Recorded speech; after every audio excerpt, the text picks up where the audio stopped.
Hi guys, meron pong mababago sa Superstar Task. Kung kailan ito effective, hindi pa sinabi, pero at least nag-notice sila.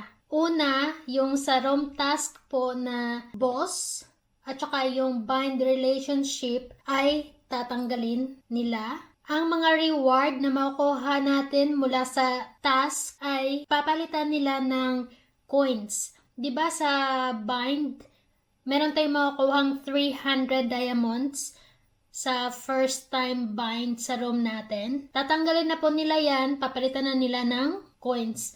Kung magkano man yung coins, hindi pa nila binanggit. So siguro 300 coins. Hindi ko lang sure ha. Kasi 300 diamonds, di ba? So converted to coins, 300 coins. Ikalawa, sa Superstar Task, inaayos nila at dadagdagan nila ng mga task. Kagaya na lamang sa room gifting task, ang payout ay 3 to 5% sa bawat halaga ng gift na matatanggap natin. Pero nakadepende ito kung ano yung rank natin sa Superstar rank noong nakaraang linggo.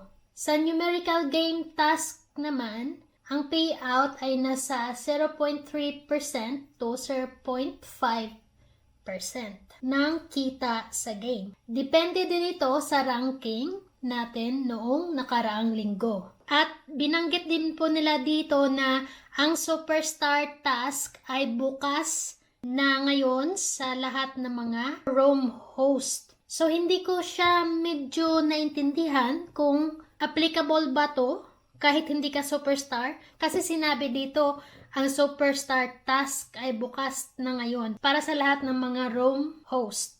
So, hindi naman nila sinabi na dapat superstar ka. So, hoping na ang gagawin nila is ibubuksan na lang lahat ng mga diamond natin. Permanent. In that way kasi, mas kikita talaga ang high fami app. Kasi, hindi na kailangan maghahabol talaga yung mga tao, di ba? Tapos, yung mga tao mag-stay, magtsatsaga sila. Kasi nga, mag-i-enjoy sila, meron sila mga virtual friends, at the same time, nag-earn sila kahit paunti-unti nalilikom yung mga diamonds, umaabot ng $5, we-withdraw. Tapos, syempre, matutuwa ka kapag kahit maliit lang yan, dahil sa sipag at pagod mo yan, matutuwa ka talaga kahit maliit lang, di ba? Sana lang talaga ito yung gagawin ng new management is bubuksan na lang lahat yung mga diamond wallet. Kasi ito naman yung sabi dito yung Superstar Task are now open to all room host. So yun yung talagang pagkaintindi ko. Pero kung Superstar Task is open for all room host, tapos wala kayong diamond wallet, ang makukuha nyo lang po dyan is experience. So, bakit nyo pagagawin yung Superstar Task na yan? XP lang naman. So, abangan natin. Sa tingin ko, sa Monday ito magsimula.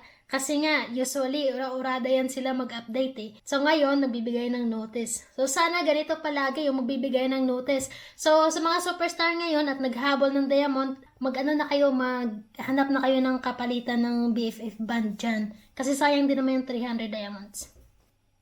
You'll see us for our next video. Thank you for watching. Goodbye. Bye!